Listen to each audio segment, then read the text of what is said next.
E aí, galera, seja bem-vindo ao segundo programa Segredos do Santuário. Como é que foi sua semana? Sua semana foi triste? Sua semana foi alegre? Foi abençoada? Bom, estamos aqui juntos novamente para estudar sobre a palavra de Deus, para estudar sobre o santuário, não é mesmo, Conceição?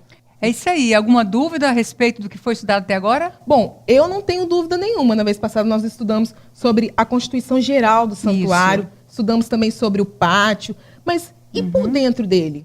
Então, hoje eu vou dar a você um privilégio que os antigos israelitas não tinham, que é entrar dentro dessa tenda e ver o que acontecia lá dentro, o que tinha lá dentro, melhor dizendo. E mais, nós vamos entrar no Santíssimo, algo que só o sumo sacerdote podia fazer, e assim mesmo, uma vez ao ano. Mas antes, Conceição, vamos fazer uma oração, porque eu também quero entrar no santuário junto com o pessoal de casa, mas vamos fazer uma oração para que Deus possa abençoar nosso estudo, tá bom? Ok. Querido Pai, agradecidos a Ti somos, porque temos essa oportunidade de estarmos aqui na Tua presença, Senhor. Queira dirigir esse estudo e estar conosco, Senhor. É o que lhe pedimos, em nome de Jesus. Amém. Conceição, tem algum texto da Bíblia falando especificamente sobre a Constituição dentro do santuário ou alguma coisa sobre como se deveria ser feito o santuário por dentro? Tem sim. Tem vários textos. Aliás, nós vamos retornar ao Êxodo 25, que é o capítulo que fala sobre a construção do santuário. A gente viu na semana passada, Êxodo 25:8, quando Deus manda construir o santuário. E a partir do versículo 10, está descrevendo tudo que teria que ter aqui dentro. Tem a construção da arca, do propiciatório, da mesa, do candelabro. E é isso que nós vamos ver agora dentro deste santuário que foi ordenado por Deus para que Moisés construísse. Primeiramente, vamos falar dessa cortina. Para separar um compartimento do outro, havia uma cortina toda bordada em fios de ouro com figuras de anjos. Essa cortina, ela separava o primeiro compartimento do segundo e somente uma vez por ano era permitido o sumo sacerdote entrar nesse segundo compartimento. Mas voltando ao primeiro, havia aqui, no lado norte, uma mesa. Essa mesa era de madeira de acácia, toda recoberta de ouro. Havia sobre essa mesa 12 pães, 6 de cada lado, representando cada tribo de Israel, um para cada tribo. Nessa mesa, era o que se chamava pães da proposição ou os pães da presença, significava o cuidado que Deus tinha com o povo de Israel. Deus alimentou o povo de Israel durante 40 anos no deserto, e aqui, nesse simbolismo, estava mostrando a promessa de Deus que iria sustentar Israel e, ao mesmo tempo, a necessidade que Israel tinha de Deus. A promessa de Deus diante do povo e a necessidade do povo diante de Deus. E, ao mesmo tempo, pão da vida que desceu do céu. Jesus é o nosso pão da vida. Jesus é o nosso alimento espiritual. Aqui, mais ao lado, vem o altar de incenso. Nesse altar de incenso, nenhum holocausto era oferecido aqui. Somente incenso, daí o nome. Ele era feito também de madeira de acácia e recoberto de ouro. Toda vez que um sacrifício era oferecido aqui, um outro sacerdote entrava e oferecia o incenso. Ele se ajoelhava e, junto com o incenso que subia aos céus, ele levava as orações do povo de Israel até Deus também. E uma fumaça cobria todo esse recinto aqui. Nessa parte aqui ao sul, ficava o candelabro. Esse candelabro era a única peça desse compartimento toda feita em ouro. Não havia nada de madeira nele. Havia 3 braços desse lado, 3 do outro e uma no centro. Ao todo, entre todos os ornamentos, flores de romã, amêndoas, havia cerca de 70 ornamentos. Havia também 70 anciãos, Jesus tinha 70 discípulos. Tudo era também um simbolismo. Esses recipientes, vamos dizer assim, eram em formato de amêndoas. E dentro deles havia o azeite símbolo do Espírito Santo. E essas lâmpadas deveriam permanecer acesas constantemente. Elas nunca deveriam ser apagadas. Toda vez que o sacerdote entrava para queimar incenso, ele verificava se o azeite era suficiente e verificava também se as lâmpadas estavam acesas. E essa era a única lâmpada, a única luz que estava presente dentro do santuário. Jesus é a luz do mundo. O Espírito Santo nos ilumina para chegar a Jesus, que é a nossa salvação.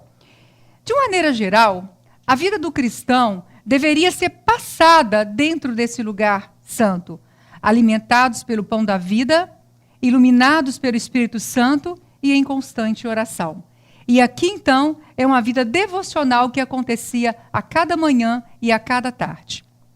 Agora nós vamos ver o que havia dentro desse segundo templo. Vamos abrir a cortina, algo que os israelitas só imaginavam, já que eles não tinham acesso aqui. Somente o sumo sacerdote, volta a dizer.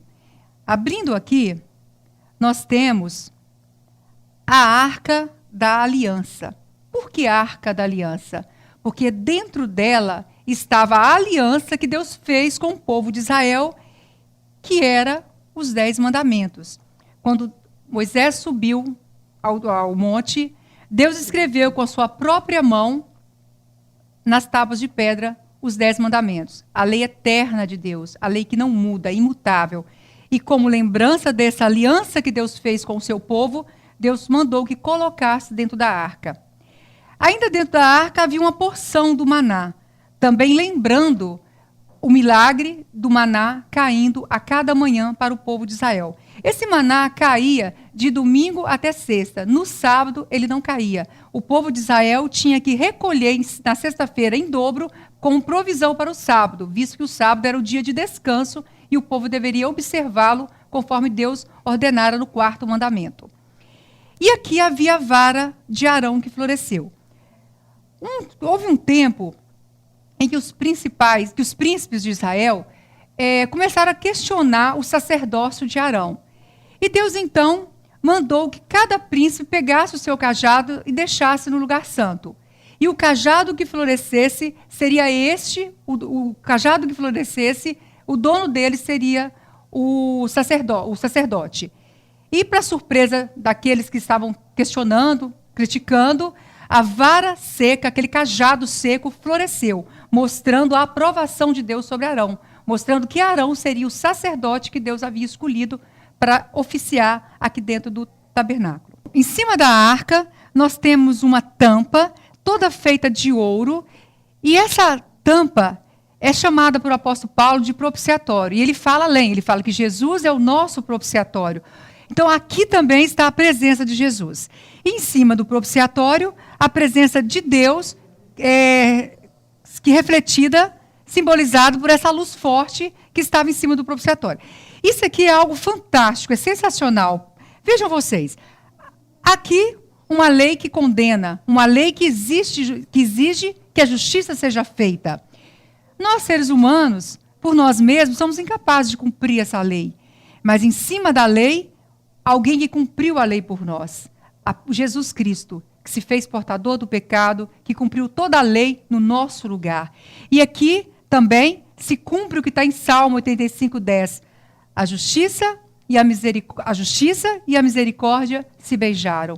Ou seja, em Jesus nós encontramos a nossa paz. Em Jesus nós encontramos o perdão dos nossos pecados. Em Jesus nós encontramos também aquele que cumpriu a lei por nós e que nos dá o caminho para a salvação.